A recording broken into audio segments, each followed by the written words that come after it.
July 26, 1981. FBI agent Joseph Pistone sits in a Brooklyn basement with 6 Bonanno killers, planning a murder. The recorder taped to his chest captures him saying, "I'll do it Thursday." Thursday means killing Anthony Bruno Indelicato, a real person with a real mother. Pistone has 72 hours to commit murder or blow 6 years of deep cover. The man next to him, Lefty Ruggiero, has killed 26 people and calls Pistone his son. Dominic Sonny Black Napolitano just made him a capo, a mafia boss commanding his own crew. In 3 weeks, they'll induct him as a made man, the first FBI agent to ever take the blood oath. But here's what nobody knows. The FBI just ordered Pistone to vanish tonight. Not tomorrow, tonight, which means everyone in this room is about to discover their brother is a federal agent. Within 30 days, 2 of them will be executed, 1 will have his hands cut off, and a $500,000 contract will be placed on Pistone's head, still active today. Who dies vouching for him? And why did Lefty forgive him? September 15th, 1976. Joseph Pistone signs a document that legally erases him from existence. The FBI just deleted his social security number, birth certificate, marriage license, and every proof he ever lived. In 12 hours, his wife will tell their 3 daughters, "Daddy is disappearing."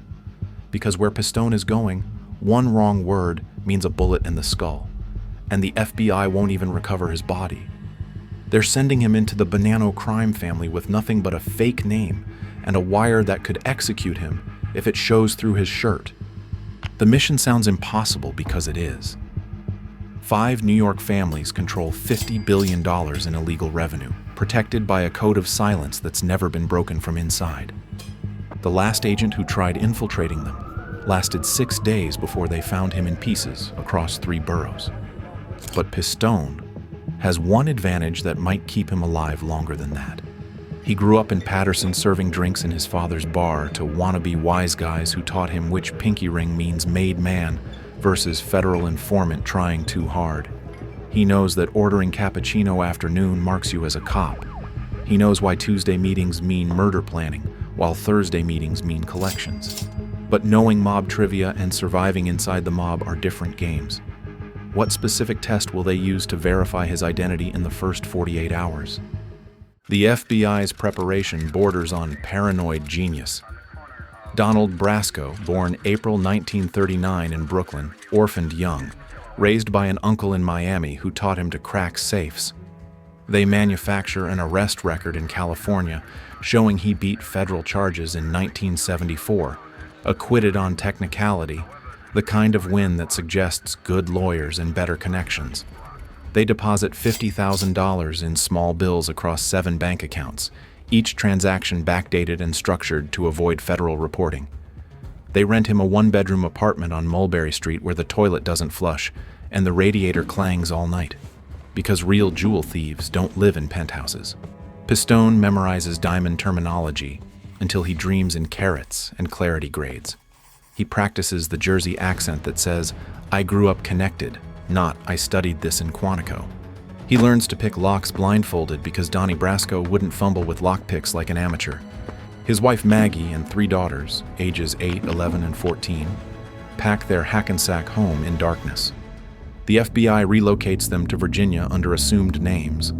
The girls will tell classmates their father travels for sales. Pistone knows he might not see them for months.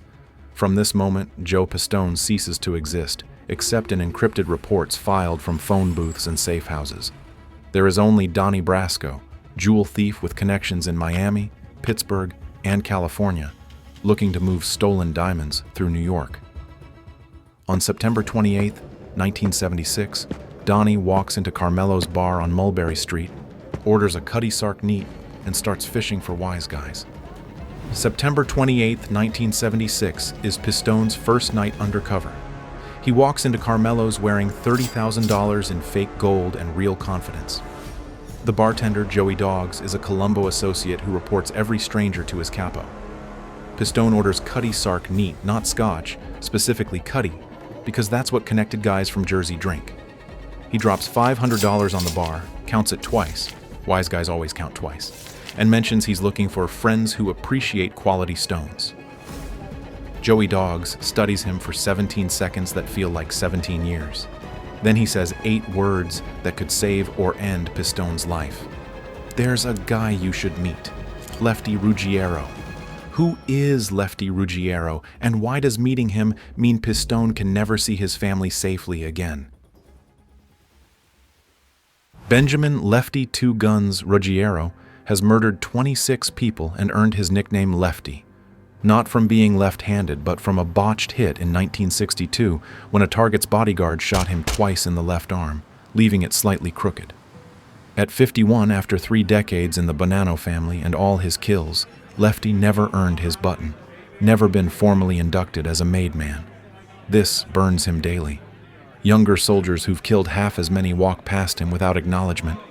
Now he's staring at Donnie Brasco's diamond ring, and something's wrong. Real wrong. The ring looks expensive, but the band is 14-karat gold, not 18. No self-respecting jewel thief wears 14-karat. It's like a surgeon operating with kitchen knives. Lefty's hand moves toward the 38 in his waistband. "Where'd you get this ring, Donnie?" Pistone's response saves his life through pure accident. Instead of defending the ring, he attacks it. "That piece of shit! Won it in a poker game from some mook in Miami. Look closer. The diamond's cubic zirconia, maybe worth 200. He removes the ring, tosses it on the bar dismissively. "I wear it to mark suckers. Anyone who thinks it's real doesn't know diamonds." Lefty's hand relaxes. This kid just admitted wearing fake jewelry. No undercover cop would confess to being a fraud. More importantly, Donnie's right. Under the bar's fluorescent lights, the stone shows telltale cloudiness of synthetic crystal. Lefty laughs. Actually laughs. "You got balls wearing fake ice around made guys." But why does Lefty's next question contain a trap that could expose Pistone immediately? "Tell me about Miami," Lefty demands. And this is the test. Not whether Donnie knows Miami, but how he talks about it. Cops describe cities like travel guides, neighborhoods, landmarks, street names. Criminals describe cities through crimes, which crews control the port, where to fence stolen goods, which judges take bribes. Pistone talks for 7 minutes about Tampa Tony's chop shop operation, the Cuban crews running cocaine through Key West, how Hurricane Elsa fucked up the stolen car pipeline for 3 months. It's all fabrication built from DEA intelligence reports, but Pistone sells it like memory. Lefty signals the bartender, "Joey, get my friend here a real drink." The rest of the bar notices when Lefty Ruggiero buys you a drink, you're either protected or about to die. Which one applies to Donnie becomes clear with Lefty's next words. "You know what your problem is? You got no friends in New York. Lucky for you, I'm gonna fix that." The friendship develops through calculated subservience. Donnie drives Lefty to collect loan shark payments, sitting in the car while Lefty breaks a debtor's thumbs with a hammer. Donnie never flinches, never judges, just hands Lefty a towel to wipe the blood. When Lefty complains about his son's drug problem, Donnie listens for 3 hours without interrupting. When Lefty needs $3,000 to cover a gambling debt, Donnie produces it in 2 hours, no questions asked. Each gesture builds trust, but also obligation. In the Mafia, every favor creates a debt, and every debt creates leverage. By December 1977, Lefty makes it official. "You're with me now. That means you earn, I earn. You fuck up, I die. You rat, I kill you first, then I die." The FBI has what they wanted, an agent inside the Bonanno family, but they don't understand what that costs. Lefty introduces Donnie to his captain, then his capo, then to Dominic Sonny Black Napolitano, who runs half of Brooklyn's rackets. Each introduction goes deeper into the family and deeper into danger. What happens when Sonny Black discovers the real reason Donnie never brings his wife to family dinners? February 1978.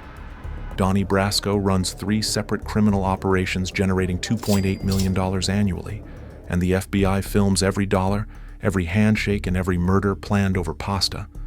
But here's what headquarters doesn't understand. Pistone isn't watching the Mafia anymore, he's running it. With Lefty, he runs bookmaking operations that handle $800,000 in Super Bowl bets alone. Lefty teaches him the mathematics. The losers pay 10% interest weekly, compounded, and if they miss 3 payments, they break his fingers. If they miss 5, they disappear. With Sonny Black, Donnie moves stolen goods through Kings Court nightclub in Miami, a Bonanno-controlled venue that launders $2 million annually through inflated liquor sales and phantom entertainment bookings. With Captain Michael Sabella, Donnie participates in sit-downs, dispute resolution meetings where grievances between crews get settled without bloodshed. He watches Sabella negotiate the murder price for a union official who's cooperating with federal investigators, $25,000 plus a clean car and clean gun. The psychological fracture shows in small details that could blow his cover. Pistone catches himself humming his daughter's favorite song while torturing a debtor with Lefty. He covers by claiming it's Sinatra. He almost signs Joe Pistone on a birthday card for Sonny Black's mother, stopping his hand mid-letter. During a rare visit home, he tells the crews he's setting up a score in California. His wife Maggie barely recognizes him. He's gained 30 pounds from mandatory pasta dinners, speaks in the clipped rhythms of Brooklyn wise guys, reflexively checks over his shoulder every few seconds. He dreams in Donnie's voice, wakes up forgetting his real name for 30 seconds. The FBI psychiatrist documents progressive identity dissociation. After 18 months undercover, Pistone exhibits 2 distinct personalities with different speech patterns, different walking gaits, even different food preferences. Joe Pistone drinks coffee black. Donnie Brasco takes 3 sugars. But which personality will survive when both are tested?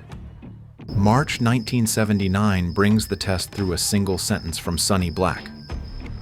"My FBI guy says there's a rat in our crew." Pistone's blood freezes.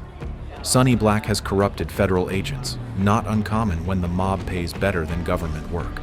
If this source identifies Pistone, he dies tonight. Sonny Black continues. "Someone's been feeding information about our hijacking routes. 3 trucks got intercepted last month. This is Pistone's intelligence at work, but he can't show knowledge.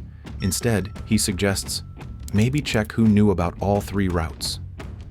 It's a deflection that points toward Anthony Mira, a soldier everyone dislikes. Within a week, Mira disappears, not dead, just relocated to Florida after Sonny Black's investigation. Pistone just saved his own life by destroying an innocent mobster's reputation. How many more people will he sacrifice to maintain cover? Understanding means recognizing the Bonanno family's internal fractures before they explode. By late 1979, the Rastelli loyalists, Sonny Black's faction, and the 3 capos, Sonny Red's faction, edge toward war. Each side courts Donnie, seeing his connections and earning ability as valuable assets. Sonny Red offers him a numbers operation in Bensonhurst worth $50,000 monthly. Sonny Black counters with a piece of his motion picture action plus protection to open a casino in Florida. Donnie plays both sides, gathering intelligence while avoiding commitment.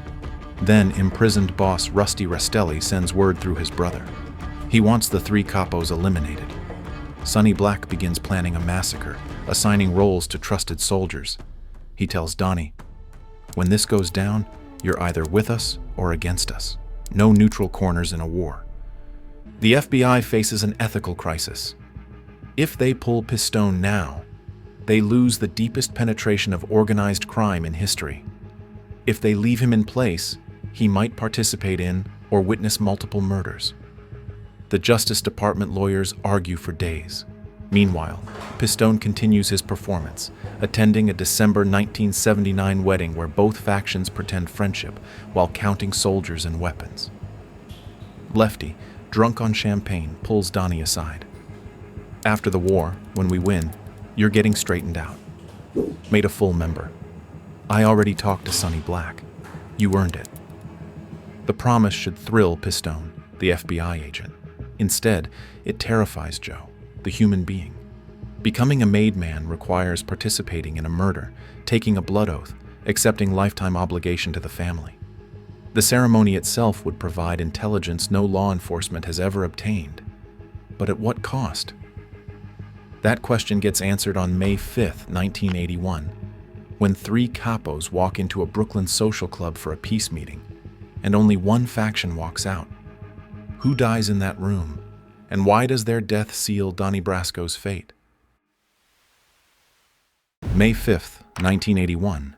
The three capos, Alphonse, Sonny Red, Indelicato, Philip, Philly Lucky, Giacconi, and Dominic, Big Trin, Trinchera, enter a Brooklyn social club for what they believe is a commission-ordered peace conference. Inside waits Sonny Black's hit team, 4 men with shotguns behind a false wall. The shooting lasts 8 seconds. Sonny Red takes 2 barrels to the chest. Philly Lucky dies trying to escape through a window. Big Trin bleeds out behind the bar. Within hours, the bodies vanish into a Queens construction site where they'll remain hidden for 23 years. Sonny Black calls Lefty from a payphone. The trouble's over. We won. Lefty relays the message to Donnie, adding crucial information. This makes Sonny Black a capo. I'm finally going to be straightened out. And you're on the list too. The FBI monitoring room erupts in controlled chaos. Pistone's handlers recognize the crisis. Their undercover agent stands 3 weeks from becoming the first law enforcement officer inducted into the American Mafia. The intelligence value would be unprecedented, learning the secret ceremony, identifying every made member, mapping the family's complete hierarchy. But the moral cost is unacceptable. Induction requires making your bones, participating in a murder to prove ultimate loyalty. The Bureau's lawyers deliver an ultimatum: extract Pistone before he's forced to kill or be killed. Pistone argues for more time through his handler, Tony, using a payphone outside a Howard Beach diner. 2 more weeks. Let me get inside the ceremony, record the oath, identify everyone present. Tony's response: Joe, they want you to kill Anthony Indelicato, Sonny Red's son. It's already decided. Bruno Indelicato got marked for death at 33. Not for any crime, but for being his father's son. Mafia justice demands blood for blood. Sonny Black assigns the hit to Donnie personally, a test of loyalty before induction. Thursday, July 30th. Sonny Black explains over espresso at Toyland. Bruno goes to his girlfriend's apartment in Queens every Thursday and stays till midnight. Simple in and out. Lefty provides the gun and you do the work.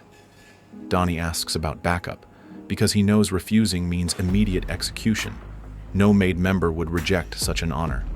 Accepting means crossing a line no undercover should cross. He stalls, claiming he needs to scout the location, study Bruno's patterns. Sonny Black agrees but sets a deadline. Thursday, no excuses. July 26, 1981. Instead of meeting Lefty and Sonny Black for their regular Sunday dinner at Casa Bella, Pistone sits in a Manhattan FBI office as agents prepare arrest warrants. The decision comes from Washington. The Operation Sun Apple ends tonight. At 8 p.m., a federal prosecutor calls Sonny Black. Dominic Napolitano. This is Assistant U.S. Attorney Barbara Jones. The man you know as Donnie Brasco is Special Agent Joseph Pistone of the FBI. Federal agents are en route to arrest you. The phone goes silent for 17 seconds. Then Sonny Black speaks one word: motherfucker. Simultaneously, agents arrest Lefty Ruggiero at his apartment. Lefty's wife later tells investigators her husband went pale, sat on their bed, and whispered over and over, "Donnie was my friend. How could he do this?"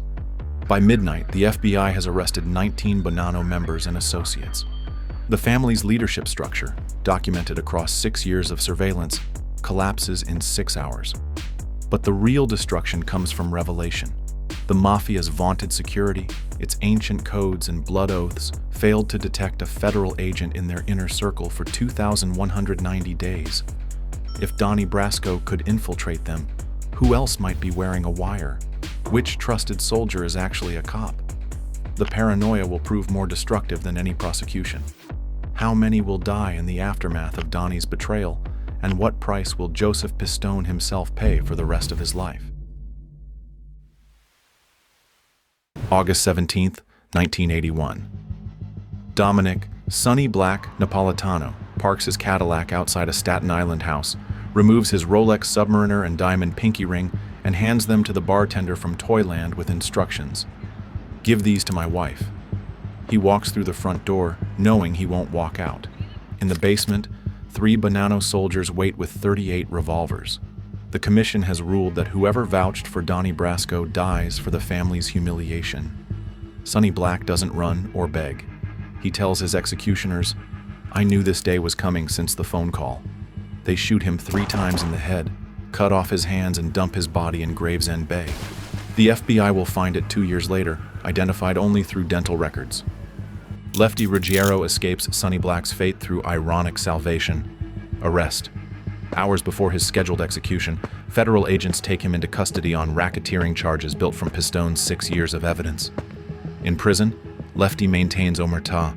He refuses to cooperate despite facing 20 years. Other inmates report him pacing his cell, muttering about Donnie. "He was like my son. I taught him everything. How could a son betray his father?" During his 1982 trial, when prosecutors play surveillance tapes of Lefty discussing murders with Donnie, Lefty watches Pistone testify from behind bulletproof glass. Their eyes meet once. Lefty mouths 2 words: "Why, Donnie?" But Pistone looks away.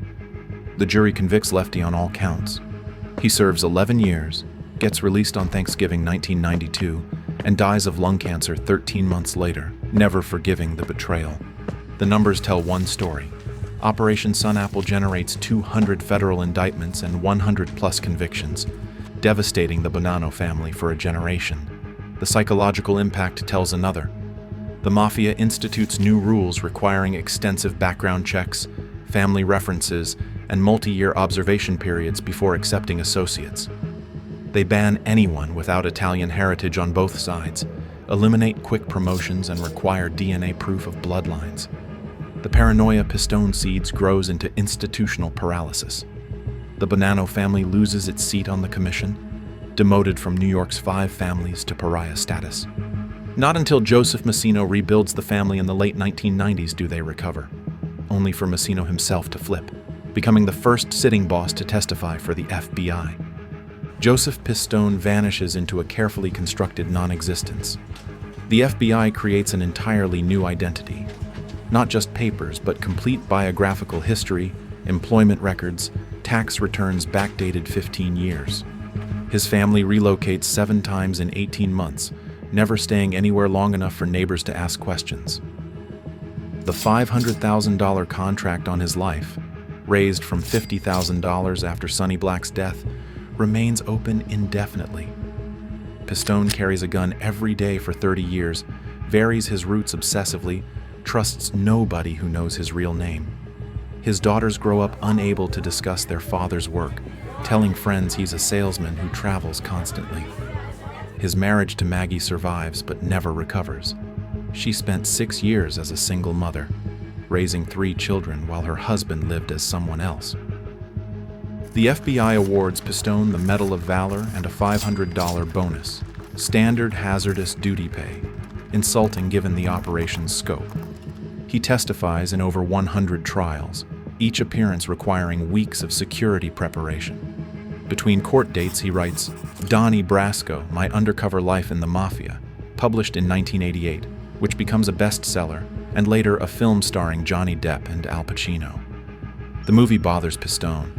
Too much sympathy for Lefty, not enough recognition that these were killers who destroyed lives. In a 1997 interview, Pistone addresses the moral complexity. Lefty was a murderer who killed a lot of people, but for 6 years, he was also my closest friend. Both things are true. That's what deep cover does. It makes you hold contradictions that would break most people. Today, Pistone gives interviews about his life as an infiltrate. The Mafia still operates in New York, diminished but not defeated. But Pistone proved something that terrifies them more than any arrest. Their greatest strength, the family bond that holds them together, can become their fatal weakness when that bond is fake. Every handshake, every introduction, every moment of trust now carries the question, is this another Donnie Brasco? In our previous video, The Lufthansa Heist, we explored how the Mafia's greed destroyed them from within. But Donnie Brasco proved something worse. Their loyalty could destroy them too.